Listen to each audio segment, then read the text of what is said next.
goals are the same. Everything is just getting better, getting the win. Well, we have standards put in place before the season starts, and we have stuff on the whiteboard. We have little posters in the room as well, so there's kind of standards we try to stick to for the whole season. But I mean, in terms of week to week, there's certain details, and you just have to respect every opponent, no matter who it is. And like I said, we're just ready to see what we can do this Saturday. Do you feel like, are you guys running more RPOs compared to last season? Or? Yeah, for sure. And I mean, last year was still kind of the first year implementing stuff and more experience with everybody, and it's kind of allowed us to add more stuff in the RPO game. What's your responsibility as a receiver, in the RPO? Like, are you running a route no matter what, or what's your read kind of during that? It kind of depends on the play or whatnot, but you typically run it around on the RPO depending on the play. What's the learning the slow mesh? Like, how does that factor into things? It's been pretty unique, and we watched a bunch of clips from Coach R in Wake Forest, and it was pretty cool to see how all that stuff works out. And I mean, that takes time as well to learn, but I feel like we've been developing and getting better in that for sure. What was it like implementing the slow mesh in a game on Saturday? It's I personally was not in on it, but I mean, you can kind of see how it messes with the defense, and just if you have a safety or a corner who's not disciplined enough, it can really get them. So how long, when did you guys first start putting that in? Was it in the spring? It was spring. Yep, spring. And then we kind of more towards fall implemented it a little more. Do you expect you guys are going to use that even more moving forward? I think it kind of depends on the opponent as well on the defense, but I could definitely see us using that more. Does it work against your defense? Yeah, and they were all like, what the heck is this? Like I said, it's a unique thing, and it's cool So you to see it. surprised them with it? Yeah, Okay. yeah, for sure. When you were watching the clips of Wake Forest, had you known about it before? Or No, I never did. We watched it the first time, like, what in the world? And then it's cool. He just holds it until the defense comes down and throws it over top, or hands it if he's sitting back. So it's pretty cool to see. Is Warren has he kind of spearheaded teaching you guys, or is it Lester as well? It's been both. I mean, obviously for that, it was mostly Warren, but yeah, it's been kind of a mixture of both. I just feel like this program generally responds to adversity. Why does it always seems to do well after a loss? Well, kind of going back to what I said earlier about the standards we have here. I mean, we know it's an imperfect game, and not everything's going to go your way. And I think you've seen in the past, we have a pretty good tradition of responding after adversity. And I'm not saying that's going to happen. We still have to come forward and do that, but the standards we have in place, and I think since January we've been working. We kind of know the team that we have, and I have no doubt that we will respond to adversity. Is that because players you guys annually get really good buy-in from all the players? So where does that come from? Like I said, the standards, we the coaches all implement that early in the year, and then everybody buys in, and all the seniors, the older guys on the team who have more experience, kind of try to hit on that with all the younger players who might not have been here as long or just transferred in or whatnot. But once everybody understands the standards, that's usually when we do our best. Am I misremembering, or did you have an offer from UMass? I did.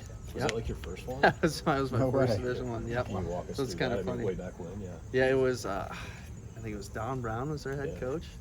It was kind of. That was my first one. It was them and then Iowa. So only two. So it was pretty cool to see them on the schedule this year. But even though it's nowhere near the same people that were there when they recruited me. But what's that moment like though? Because you went the JUCO route to get a D1 offer, and then it's out in Amherst. Yeah, I'm sure it was maybe a little mixed feelings. It was pretty surreal right away, and I'm like, I never really thought of UMass or really heard of them, but it was pretty cool to get the offer and talk to them in that point. So Does it feel like a full circle moment? yeah, it kind of is.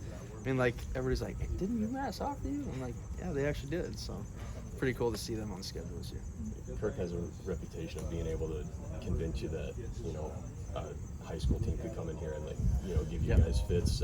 What has it been this week when you've got a team that all the talk is who's not out there and who they've lost to? Yeah.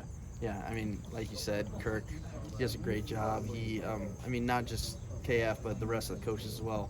Kind of knowing, just respect your opponent no matter who it is. We've seen, he always kind of references I think it was 2009 against UNI. He said they underestimated them. They almost came in and won, and I mean, ever since that, there's been more games, but just always kind of hammers on that. Try to not underestimate your opponent, no matter who it is. UMass's head coach, he's his first year head coach, but he's spent time coaching at Big Ten schools, so he understands. And he said this is like his 6th or 7th time playing at Kinnick or being in Kinnick.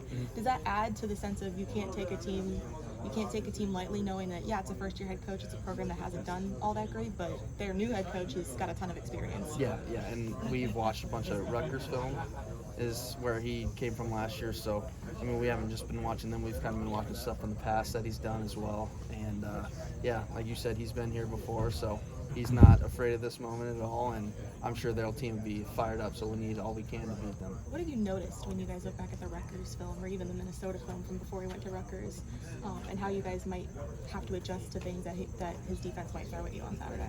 Well, there's a lot of carryover for sure, and I mean, we've had plays in the past against them that have worked, and I mean, the defense is, like I said, pretty much the same that he had at Rutgers. So, I mean, just seeing tape from last year that worked against them, or even the first 2 games from this year, that's kind of what we're aiming for. Kaden, I know you had a tough game yourself on Saturday. How do you bounce back? I mean, is it just flush it, move on, or like how do you improve off of Saturday? Well, like you said, just flush it and move on. And I mean, kind of after the game, just talking with family and coaches and whatnot, I flushed it already. But I mean, like Coach always says, best players got to play their best. And I mean, when we're not doing that, obviously it doesn't go our way. So that was kind of a just moment that I kind of took to kind of focus more on the details starting this week for sure, and just moving on. Is there anything in particular you look back at Saturday, it's like, oh, I should have done this differently, like whether it's the route where you slipped or any of the returns? Yeah, well, I mean, those 2 plays, there's even more than that, even some blocking and stuff that I could have fixed. But, I mean, we just watched the tape. I've been correcting it, trying to work on that this week for sure. And just moving on, man. Have you noticed that like more like a traditional grass field is a little bit more slippery, or Yeah. yeah? Okay.